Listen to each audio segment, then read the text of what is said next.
Sincèrement, les gars, cette histoire de mariage-là devient fou.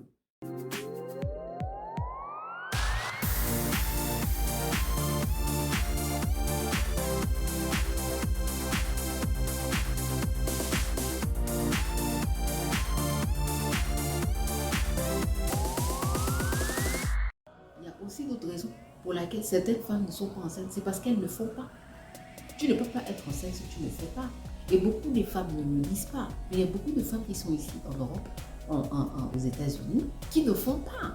Elles font 56 ans, elles n'ont pas connu d'homme, elles ne connaissent pas d'homme. Parce qu'elles n'ont pas trouvé quelqu'un avec qui elles vont se mettre confortablement dans cette situation. Donc vous ne pouvez pas vous attendre à ce que cette femme-là fasse des enfants si elle ne fait pas. Et c'est encore parce que les autres ne connaissent pas les réalités de vivre à l'étranger en tant que femme.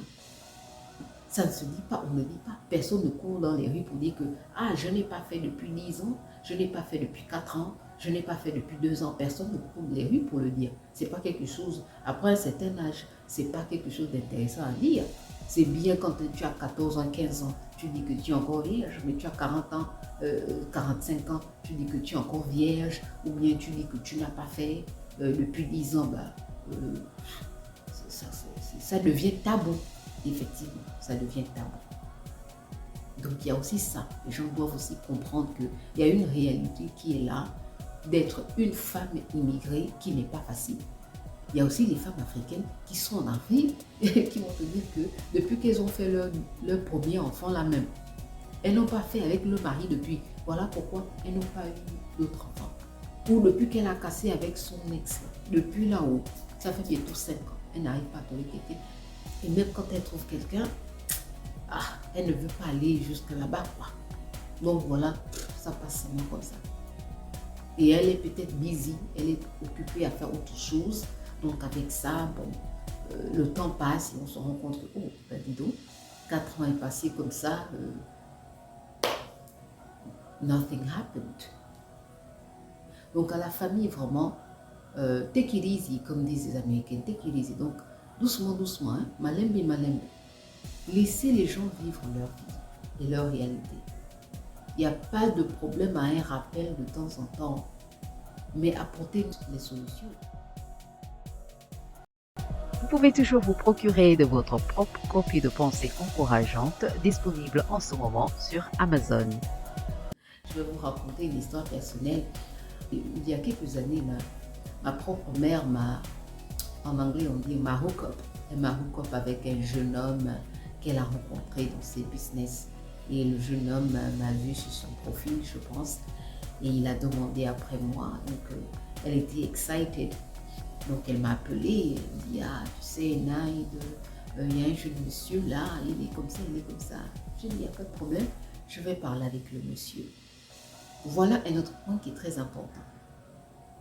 On parle avec ces messieurs-là, on parle avec eux. On ne refuse pas. C'est en parlant avec eux qu'on prend souvent des décisions. Donc le monsieur vient, le monsieur on se capte sur téléphone parce que nous sommes dans 2 pays et 2 continents différents.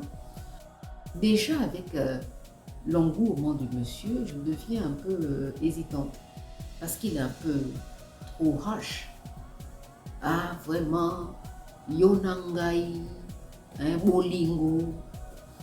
Ah mais c'était dès le premier contact, hein, que moi je veux t'épouser, tu es la femme de mes rêves. J'ai toujours été, ah papa, Yopé, à peine on s'est dit bonjour sur WhatsApp, tu me parles déjà d'amour, de mariage. Pour plus de moments d'encouragement, rejoignez-moi sur Endless, le podcast pour la femme africaine immigrée, qui joue en ce moment sur Google Podcast, iTunes, Spotify ou bien Podbean. Monsieur dit, ah, bolingo nangai. Hein? Bon, vous savez, nous on vit en Europe, on vit en Amérique. Donc parfois c'est un peu difficile de croire les gens de l'Afrique qui disent qu'ils nous aiment tellement. Hein, parce qu'on ne sait pas s'ils aiment l'Amérique ou ils aiment la femme. Mais bon, bref, on considère que vraiment ils parlaient seulement de la femme. Mais c'était tous les jours maintenant. Tu te réveilles le matin, le WhatsApp est rempli de messages. Quelqu'un va t'envoyer un message. Après 2 secondes, il dit, ah, pourquoi tu ne m'as pas encore répondu? Hein? J'ai vu que tu t'es réveillé et tu n'as pas encore dit hello. Et, oh, je dis, papa, Yonangai, on n'a même pas encore parlé.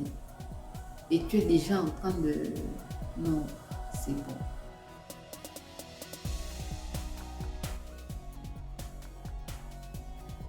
Si vous êtes sous la pression, vous prenez quelqu'un comme ça et puis ça devient... Vous voyez déjà les habitudes de la personne un peu trop rushy, qui met la force, qui ne sait pas draguer, qui ne sait pas parler, qui ne... Non. Nico. Vous savez, il y a des femmes qui ont leurs copains, mais ça dépend de comment elles ont été élevées. Si elles savent que la relation n'est pas encore là où elles veulent, elles préfèrent ne pas en parler. Surtout à la famille. Elle peut parler aux amis, mais à la famille même, elle reste calme. Jusqu'à ce que peut-être la relation arrive à un niveau où le monsieur montre un intérêt de maintenant d'officialiser les choses. C'est là où elle peut maintenant venir vers les parents pour dire que ah, papa et maman, j'ai rencontré un monsieur. Mais le plus souvent, il y a des femmes qui n'en parlent pas. Elles sont là, elles sont comme si elles n'ont personne. Mais ça ne veut pas dire qu'elles n'ont personne. La compréhension du monsieur, parce que ma maman m'avait introduit à lui, donc ça veut dire immédiatement qu'il fallait que je l'accepte. J'ai dit non. Ma maman m'a présenté un monsieur. À la fin de la journée, je décide si ce monsieur est correct pour moi ou pas. Ça, c'est encore pour les gens qui veulent faire plaisir à leurs parents. Moi, je veux faire plaisir à mes parents. Je veux que mes parents soient contents. Mais nous connaissons aussi des parents africains.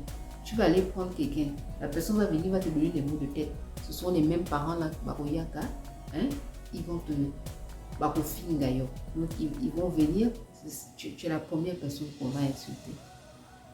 Donc, quand vous choisissez vos amants, vous choisissez vos partenaires, vous choisir Bango de façon à vous tenir debout et de savoir que c'est vous-même qui avez choisi. Papa, maman, ils peuvent donner des suggestions, mais à la fin de la journée, les aïeux qui décident qui va être dans ta vie.